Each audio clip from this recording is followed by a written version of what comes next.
जादूगर का रंगमंच। कार्निवल वेफ मैदान में बिजली जगमगा रही थी। हंसी और विनोद का कलनाद गूंज रहा था। मैं खड़ा था उस छोटे फुहारे के पास, जहां एक लड़का चुपचाप शराब पीने वालों को देख रहा था। उसके गले में फटे कुर्ते के ऊपर से एक मोटी सी सूत की रस्सी पड़ी थी और जेब में कुछ ताश के पत्ते थे। उसके मुंह पर गंभीर विषाद के साथ धैर्य की रेखा थी। मैं उसकी ओर न जाने क्यों आकर्षित हुआ। उसके अभाव में भी संपन्नता थी। मैंने पूछा, क्यों जी, तुमने इसमें क्या देखा? मैंने सब देखा है। यहाँ चूड़ियाँ फेंकते हैं, खिलौनों पर निशाना लगाते हैं, तीर से नंबर छेदते हैं। मुझे तो खिलौनों पर निशाना लगाना अच्छा मालूम हुआ। जादूगर तो बिल्कुल निकम्मा है। उससे अच्छा तो ताश का खेल मैं ही दिखा सकता हूँ, उसने बड़ी प्रगल्भता से कहा। उसकी वाणी में कहीं रुकावट न थी। मैंने पूछा, और उस पर्दे में क्या है? वहां तुम गए थे? नहीं, वहां मैं नहीं जा सका, टिकट लगता है। मैंने कहा, तो चलो मैं वहां पर तुम्हें ले चलता हूँ। मैंने मन ही मन कहा, भाई आज के तुम ही मित्र रहे। उसने कहा, वहां जाकर क्या कीजिएगा? चलिए निशाना लगाया जाए। मैंने उससे सहमत होकर कहा, तो फिर चलो पहले शरबत पी लिया जाए। उसने स्वीकार सूचक सिर हिला दिया। मनुष्यों की भीड़ से जाड़े की संध्या भी वहां गर्म हो रही थी। हम दोनों शराब पीकर निशाना लगाने चले। राह में ही उससे पूछा, तुम्हारे घर में और कौन है? माँ और बाबूजी। उन्होंने तुमको यहाँ आने के लिए मना नहीं किया? बाबूजी जेल में हैं। क्यों? देश के लिए, वह गर्व से बोला। और तुम्हारी माँ? वह बीमार है। और तुम तमाशा देख रहे हो। उसके मुंह पर तिरस्कार की हंसी फूट पड़ी। उसने कहा, तमाशा देखने नहीं, दिखाने निकला हूँ। कुछ पैसे ले जाऊंगा तो माँ को पथ्य दूंगा। मुझे शरबत न पिलाकर आपने मेरा खेल देखकर मुझे कुछ दे दिया होता तो मुझे अधिक प्रसन्नता होती। मैं आश्चर्य से उस 13-14 वर्ष के लड़के को देखने लगा। हाँ, मैं सच कहता हूँ बाबूजी, माँ जी बीमार हैं, इसीलिए मैं नहीं गया। कहाँ? जेल में। जब कुछ लोग खेल तमाशा देखते ही हैं, तो मैं क्यों न दिखाकर माँ की दवा करूं और अपना पेट भरूं। मैंने दीर्घ निश्वास लिया। चारों ओर बिजली के लट्टू नाच रहे थे। मन व्यग्र हो उठा।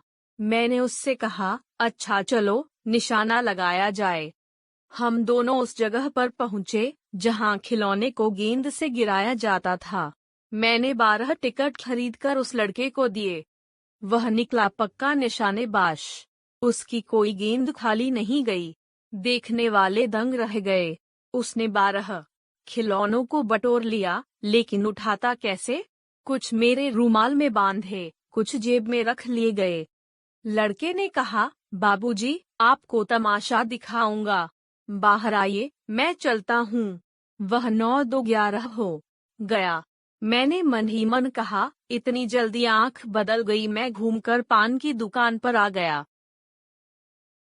पान खाकर बड़ी देर तक इधर उधर टहलता देखता रहा। झूले के पास लोगों का ऊपर नीचे आना देखने लगा। अकस्मात किसी ने ऊपर के हिंडोले से पुकारा, बाबूजी।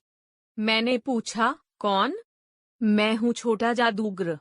कलकत्ते के सुरम्य बोटैनिकल उद्यान में लाल कमलिनी से भरी हुई एक छोटी सी झील के किनारे घने वृक्षों की छाया में अपनी मंडली के साथ बैठा हुआ मैं जलपान कर रहा था।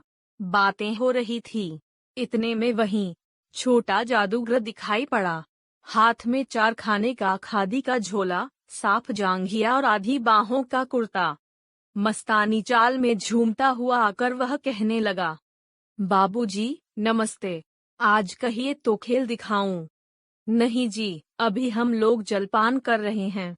फिर इसके बाद क्या, गाना बजाना होगा बाबूजी? नहीं जी, तुमको। क्रोध से मैं कुछ और कहने जा रहा था। श्रीमती जी ने कहा, दिखलाओ जी, तुम तो अच्छे आए। भला कुछ मन तो बहले। मैं चुप हो गया। क्योंकि श्रीमती जी की वाणी में वह माँ की सी मिठास थी जिसके सामने किसी भी लड़के को रोका नहीं जा सकता। उसने खेल आरंभ किया। उस दिन कार्निवल के सब खिलौने उसके खेल में अपना अभिनय करने लगे। भालू मनाने लगा, बिल्ली रूठने लगी, बंदर घुड़कने लगा, गुड़िया का ब्याह हुआ, गुड्डा वरकाना निकला। लड़के की वाचालता से ही अभिनय हो रहा था। सब हंसते हंसते लोटपोट हो गए। मैं सोच रहा था बालक को आवश्यकता ने कितना शीघ्र चतुर बना दिया। यही तो संसार है। ताशवेप सब पत्ते लाल हो गए, फिर सब काले हो गए। गले की सूत की डोरी टुकड़े टुकड़े होकर जुड़ गई। लट्टू अपने से नाच रहे थे। मैंने कहा, अब हो चुका, अपना खेल बटोर लो, हम लोग भी अब जाएंगे। श्रीमती जी ने धीरे से उसे 1 रुपया दे दिया। वह उछल उठा। मैंने कहा, लड़के, छोटा जादूगर कहिए, यही मेरा नाम है, इसी से मेरी जीविका है। मैं कुछ बोलना ही चाहता था कि श्रीमती जी ने कहा, अच्छा, तुम इस रुपये से क्या करोगे? पहले भरपेट पकौड़ी खाऊंगा, फिर एक सूती कंबल लूंगा। मेरा क्रोध अब लौट आया। मैं अपने पर बहुत क्रुद्ध होकर सोचने लगा, ओह, कितना स्वार्थी हूँ मैं। उसके 1 रुपया पाने पर मैं ईर्ष्या करने लगा था ना। वह नमस्कार करके चला गया। हम लोग लता कुछ देखने के लिए चले। उस छोटे से बनावटी जंगल में संध्या साय साय करने लगी थी। अस्ताचलगामी सूर्य की अंतिम किरण वृक्षों की पत्तियों से विदाई ले रही थी। एक शांत वातावरण था। हम लोग धीरे धीरे मोटर से हावड़ा की ओर आ रहे थे। रह रहकर छोटा जादूगर स्मरण होता था। तभी सचमुच वह एक झोपड़ी के पास कंबल कंधे पर डाले मिल गया। मैंने मोटर रोककर उससे पूछा, तुम यहाँ कहाँ? मेरी माँ यहीं है ना? अब उसे अस्पताल वालों ने निकाल दिया है। मैं उतर गया। उस झोपड़ी में देखा तो एक स्त्री चिथड़ों से लदी हुई कांप रही थी। छोटे जादूगर ने कंबल ऊपर से डालकर उसके शरीर से चिपटते हुए कहा, माँ। मेरी आंखों से आंसू निकल पड़े। बड़े दिन की छुट्टी बीत चली थी। मुझे अपने ऑफिस में समय से पहुंचना था। कलकत्ते से मन उब गया था। फिर भी चलते चलते एक बार उस उद्यान को देखने की इच्छा हुई। साथ ही साथ जादूगर भी दिखाई पड़ जाता तो और भी। मैं उस दिन अकेले ही चल पड़ा। जल्दी लौट आना था। 10 बज चुके थे। मैंने देखा कि उस निर्मल धूप में सड़क के किनारे एक कपड़े पर छोटे जादूगर का रंगमंच सजा था। मैं मोटर रोककर उतर पड़ा। वहां बिल्ली रूठ रही थी। भालू मनाने चला था। ब्याह की तैयारी थी। यह सब होते हुए भी जादूगर की वाणी में वह प्रसन्नता की तरी नहीं थी। जब वह औरों को हंसाने की चेष्टा कर रहा था, तब जैसे स्वयं कांप जाता था, मानो उसके रोए रो रहे थे। मैं आश्चर्य से देख रहा था।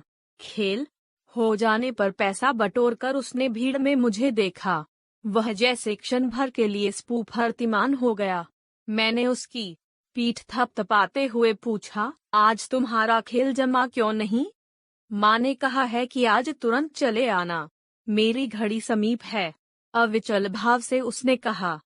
तब भी तुम खेल दिखलाने चले आए।